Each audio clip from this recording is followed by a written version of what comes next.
नमस्कार, evening agenda देख रहे हैं आप और मैं हूं आपके साथ अवंतिका श्रीवास्तव। मध्य प्रदेश में कांग्रेस को एक और बड़ा झटका लगा है। पूर्व कांग्रेस विधायक बाबूलाल मेवरा ने बीजेपी का दामन थाम लिया है। कांग्रेस का कहना है कि नेता के जाने से कोई फर्क नहीं है।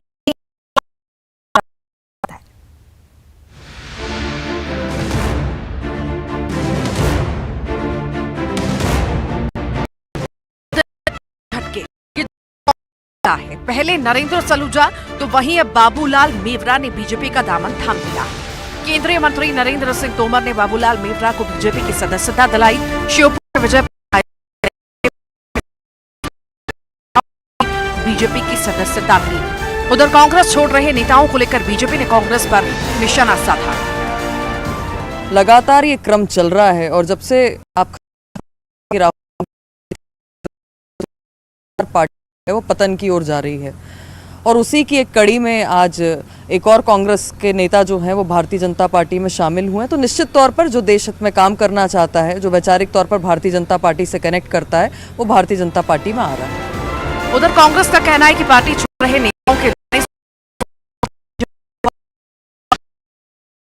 अपनी छवि को बचाने की कोशिश कर रही है और कुछ नहीं है। भाजपा दावे करती थी वर्तमान विधायकों की और अब भारतीय जनता पार्टी की हालत ये हो गई है कि जिनकी कोई पूछ कहीं पर नहीं है उनको भाजपा लेके खुशी दिखा रही है अपनी तथाकथित तौर के ऊपर। उनके कार्यकर्ताओं को उदास कर किया जा रहा है। कुछ कांग्रेस को कोई नुकसान नहीं होने वाला है, नुकसान सिर्फ और सिर्फ भारतीय जनता पार्टी को। एमपी में राहुल गांधी की भारत जोड़ो यात्रा के दौरान कांग्रेस को बीजेपी झटका दे रही है। हालांकि कांग्रेस इसे नुकसान नहीं मान रही, लेकिन मनोवैज्ञानिक दबाव तो बनाने में बीजेपी कामयाब दिख रही है। तो जब से भारत जोड़ो यात्रा मध्य प्रदेश में आई है, कई सारे सियासत और कई सारे बड़े बदलाव इस पार्टी में भी हो रही। अब भारत जोड़ो यात्रा को लेकर होने लगे हैं। ज्यादा जानकारी के लिए सहयोगी शैलेंद्र हमारे साथ जुड़ रहे हैं, उनका भी हम रुख कर लेते हैं। शैलेंद्र, लगातार इस पर हम चर्चा करें और बीजेपी भी लगातार ये कहती रही कि भारत जोड़ो यात्रा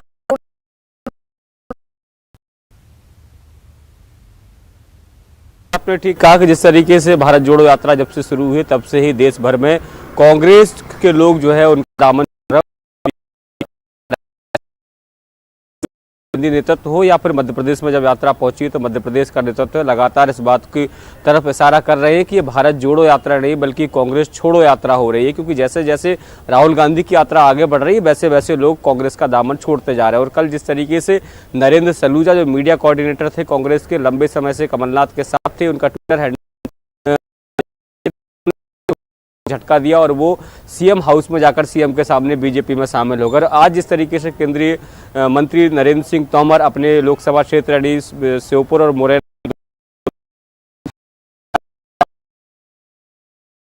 जो कांग्रेस में थे और उन्होंने आज अपने कई सैकड़ा कार्यकर्ताओं के साथ मिलकर जो है बीजेपी का दामन थाम लिया। हालांकि सबको लेकर सियासत लगातार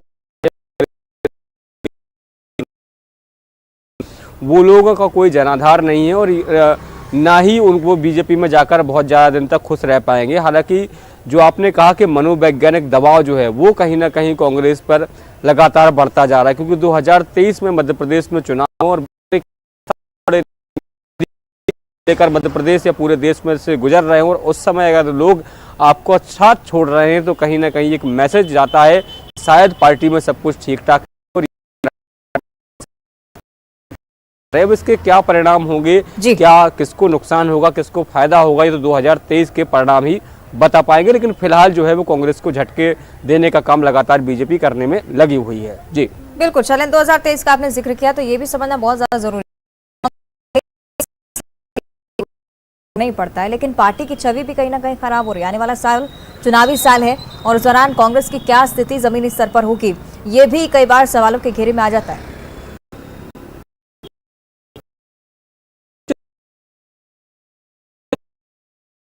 छोड़कर जाता है और कई तरह के आरोप प्रत्यारोप लगाता है तो जनता में एक मैसेज तो जरूर जाता है कि जो लंबे समय से आपका सिपह सालार था, आपकी अनुसार काम कर जाता है और आपके खिलाफ ही नए अभियान छेड़ देता है। तो इससे कहीं ना कहीं पार्टी की छवि जो है वो कहीं ना कहीं धूमिल होती है और इंटरनल वाली पार्टी उठाती है। जिस तरीके से चाहे नरेंद्र सलूजा की बात करें या फिर आज जो बाबूलाल मेवरा गए उनकी बात करूं, या इससे पहले भी जो तमाम कई नेता हैं जो कांग्रेस छोड़ बीजेपी का दामन थाम चुके हैं, तो वो कहीं ना कहीं बीजेपी के लिए तो फायदेमंद होंगे, जरूर उनसे शेयर की जाएंगी, लेकिन कांग्रेस इसको हल्के में ले रही है और कह रही है कि कोई फर्क नहीं पड़ने वाला है, बल्कि जैसे कि वह कुछ ना कुछ कमिटमेंट करके इन लोगों को लेकर जा रहे हैं, और आने वाले समय में यदि वो कमिटमेंट पूरा करते हैं तो उनके कार्यकर्ता अपने आप को उपेक्षित महसूस कर सकते हैं। बिल्कुल, यही कुछ मायने शैलेंद्र जिनके बारे में हम चर्चा करेंगे। तो जिस तरह से हम बात कर रहे थे कि कांग्रेस का दामन छोड़कर कई लोग बीजेपी का दामन थाम रहे हैं, कई सारे सवाल भी इससे घिरे हुए। आगे बढ़ते फिलहाल इवनिंग एजेंडा में अब चर्चा करेंगे महू की, जहां संविधान दिवस पर बाबा साहब अंबेडकर को लेकर सियासत बढ़ती है। संस्कृति मंत्री उषा ठाकुर यहां पर पहुंचती हैं, बाबा साहब की प्रतिमा पर माल्यार्पण करती हैं। इस दौरान उन्होंने कांग्रेस पर भी जमकर निशाना साधा, कहा कि ये पंचतीर्थ है, यहां सभी का स्वागत है, लेकिन यहां से सद्बुद्धि लेकर राहुल गांधी जाएं। कांग्रेस का धर्म और संस्कृति से कोई नाता नहीं है। कांग्रेस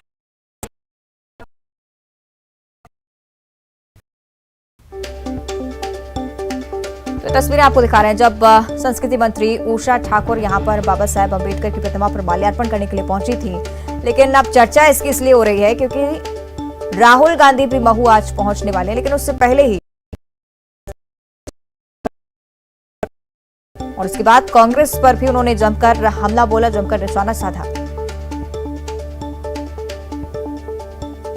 देखिए सब और बाबा साहब पंच तीर्थों में पहला स्थान यदि किसी तीर्थ का है तो बाबा साहब की जन्मस्थली महू का है, और इस पर आए लोग प्रणाम करें, पर यहाँ से सद्बुद्धि प्राप्त करें।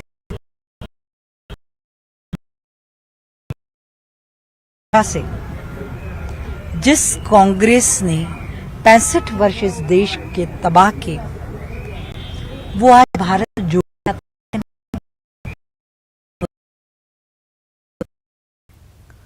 तो मंत्री उषा ठाकुर को आपने सुना, उन्होंने किस तरह से कांग्रेस पर निशाना साधा है। भारत जोड़ो यात्रा पर भी सवाल खड़े किए हैं। ऐसे कि आशुतोष भी जरूरी, क्योंकि राहुल गांधी की भारत जोड़ो यात्रा सीएम भूपेश बघेल भी इसमें शामिल है और यहां से सीधे महू के लिए रवाना होगी। क्या कुछ स्थिति वहां पर फिलहाल?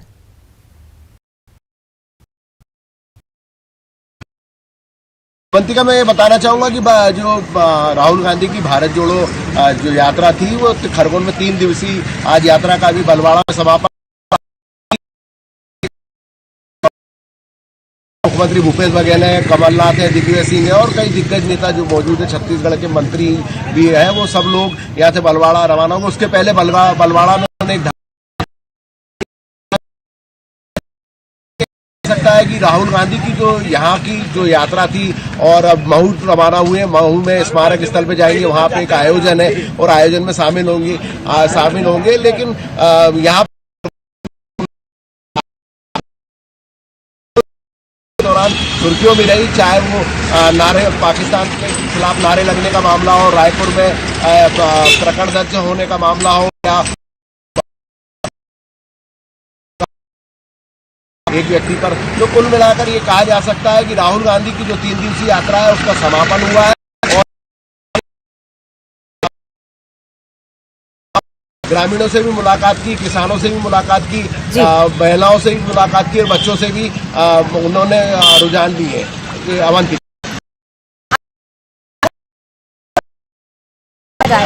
तो यही है कि कांग्रेस जमीनी स्तर पर लोगों को जान सके, उनसे जुड़ सके। खरगोन की अगर बात की जाए, आप बता रहे हैं कई सारे विवाद तो हैं ही, लेकिन अगर जमीनी स्तर पर बात की जाए, कैसा रिस्पांस मिला? अवंतिका, ये बात जरूर है कि राहुल गांधी ने जो जिन उद्देश्यों को लेकर ये यात्रा निकाली थी, लोगों में उत्साह भी देख रहे हैं। विशेष रूप से कांग्रेस के जो कार्यकर्ता है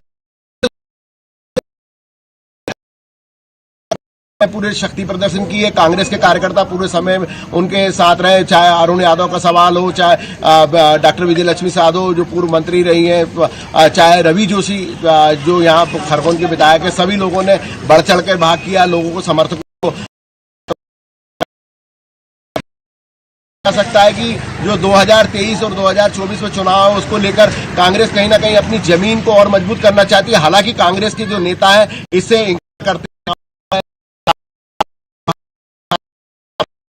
के खिलाफ यात्रा है, ऐसे कांग्रेस जरूर बात करती है, लेकिन भाजपा के निशाने में भी है और राहुल गांधी की भारत जोड़ो यात्रा। अवंती ठीक है, आशुतोष विकास चौहान हमारे साथ मऊ से लाइव जुड़ रहे हैं। विकास, मुझे लगता है उसी स्थल पर आप मौजूद है जहां पर राहुल गांधी की भारत जोड़ो यात्रा पहुंचेगी, लेकिन एक और बड़ी चीज, मंत्री उषा ठाकुर राहुल गांधी से पहले पहुंच गई और सियासत की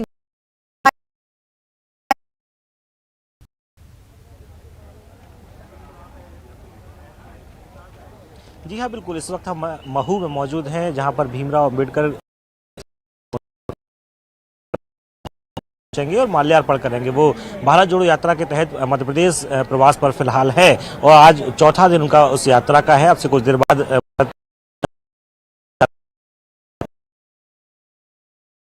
मेरे ठीक पीछे तस्वीरों में आपको वो दृश्य दिखाने का प्रयास करूंगा जहां पर वो माल्यार्पण करेंगे। और चूंकि अब से कुछ देर बाद में ही वो पहुंच रहे थे, जो दर्शन करने के लिए यहाँ पर पहुंच रहे थे संविधान दिवस के विशेष मौके पर, उन सभी को यहाँ से बाहर कर दिया गया। अब वो सिर्फ चुनिंदा लोग ही यहाँ पर हैं जो लोग भारत जोड़ो यात्रा के साथ साथ राहुल गांधी से यहाँ पर भेंट करेंगे। इसके बाद राहुल गांधी इस बड़े आयोजन से ठीक पहले, अब से कुछ देर पहले, मंत्री उषा ठाकुर यहाँ पहुंची थी और उन्होंने यहाँ पर माल्यार्पण किया। और माल्यार्पण के बाद उन्होंने मीडिया से बात करते हुए न सिर्फ राहुल गांधी, न कांग्रेस, बल्कि भारत जोड़ो यात्रा पर भी कटाक्ष माल्यार्पण कर रहे हैं। तो वह उन्होंने सद्बुद्धि की भी मांग की। उन्होंने कहा कि उन्हें सद्बुद्धि भी दे, ईश्वर और बाबा के दर में पहुंच रहे हैं। चूंकि यहाँ पर वो बात है वो मंत्री उषा ठाकुर ने की, लेकिन जिस प्रकार से भारत जोड़ो यात्रा का दौर इन दिनों देखने को मिल रहा है, उसका कहीं ना कहीं असर सुरक्षा के जो लिहाज से देखा जाए तो कड़े बंदोबस्त पूरे जो है मौके पर किए गए हैं। बिल्कुल विकास, इंतजार होगा उन तस्वीरों का भी जब राहुल गांधी यहाँ पर पहुंचेंगे। लेकिन वही बात जो खरगोन के लिए भारत जोड़ो यात्रा का जिसका हम चर्चा कर रहे हैं, किस तरह से असर यहाँ पर लोगों के बीच देखने को मिल रहा है, क्योंकि आपके पीछे मान रहे हैं कि एक बड़ा असर भारत जोड़ो यात्रा यहां पर छोड़ के जाने वाली है।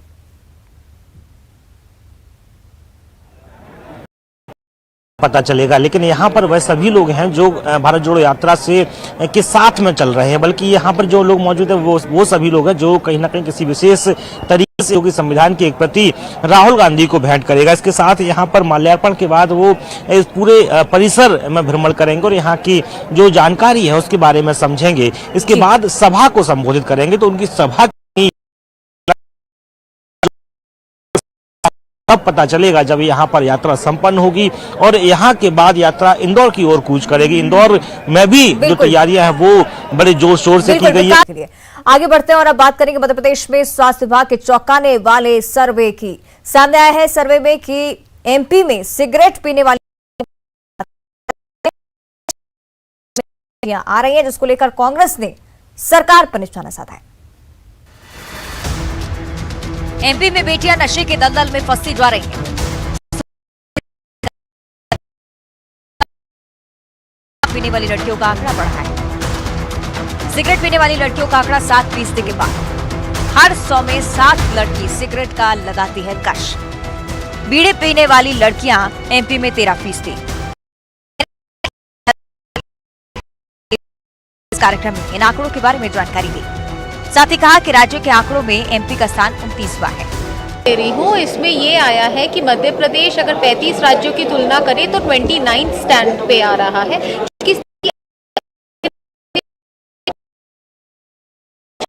लोएस्ट में आ जाए, लोएस्ट की अगर हम बात करें तो हिमाचल प्रदेश लोएस्ट है। इसमें लड़का और लड़की वाइज भी डेटा निकल के आया है। आंकड़े के सामने के बाद बेटी बचाओ बेटी पढ़ाओ योजना को कटघरे में खड़ा किया।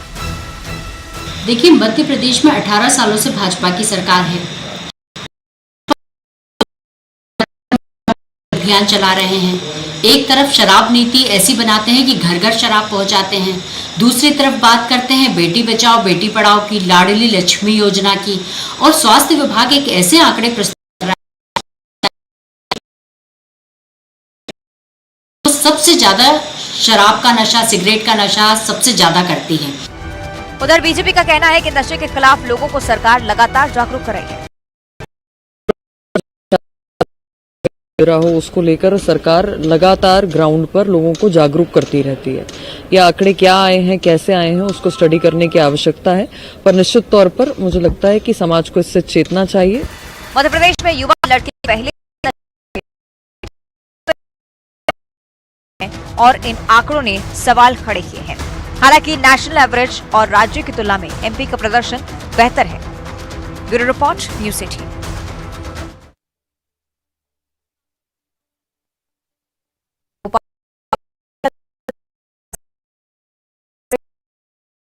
स्थिति है आंकड़ों की। भले ही लड़कों में नशे की कई बार सूचना सामने आती रही हो, लेकिन लड़कियों के में इस तरह से आंकड़ों का बढ़ना कई बार चिंताजनक विषय हो जाता है।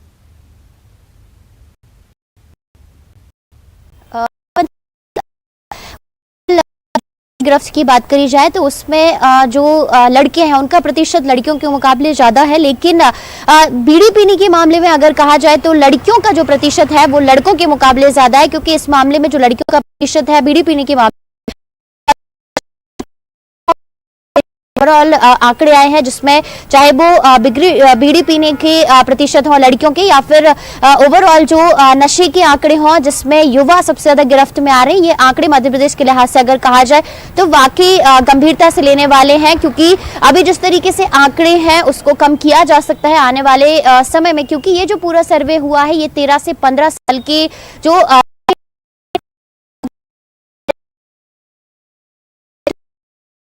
में पहुंच रहे हैं, और खास करके जो 7 से 9 साल की जो उम्र है उस बीच नशे की जो लत है उसके सबसे ज्यादा शिकार हो रहे हैं। तो ऐसे में अवेयरनेस जो प्रोग्राम है उनको चलाने की बहुत ज्यादा जरूरत है। शुरुआत इसकी घर से होनी चाहिए ताकि धीरे धीरे से आंकड़ों में कमी जरूर करें। जन जागरूकता अभियान कई साल चलाए जा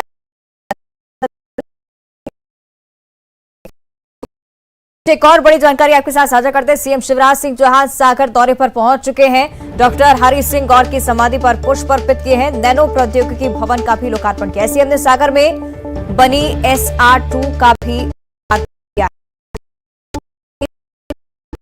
के लिए सीएम शिवराज सिंह चौहान यहां पर पहुंच गए हैं। तस्वीरें आप देख रहे हैं। डॉक्टर हरि सिंह गौर की समाधि पर सबसे पहले पुष्प अर्पित किए, उसके बाद नैनो प्रौद्योगिकी भवन का लोकार्पण किया और सीएम ने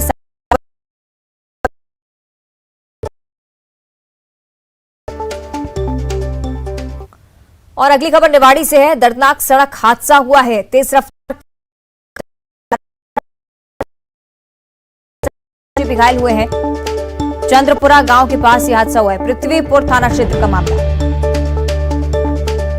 निवाड़ी से बड़ी खबर। दर्दनाक सड़क, 2 लोगों की मौत हो गई है। एक महिला सहित 2 बच्चे घायल हुए हैं। चंद्रपुरा गांव के पास यह हादसा हुआ। पृथ्वीपुर थाना क्षेत्र का यह मामला है।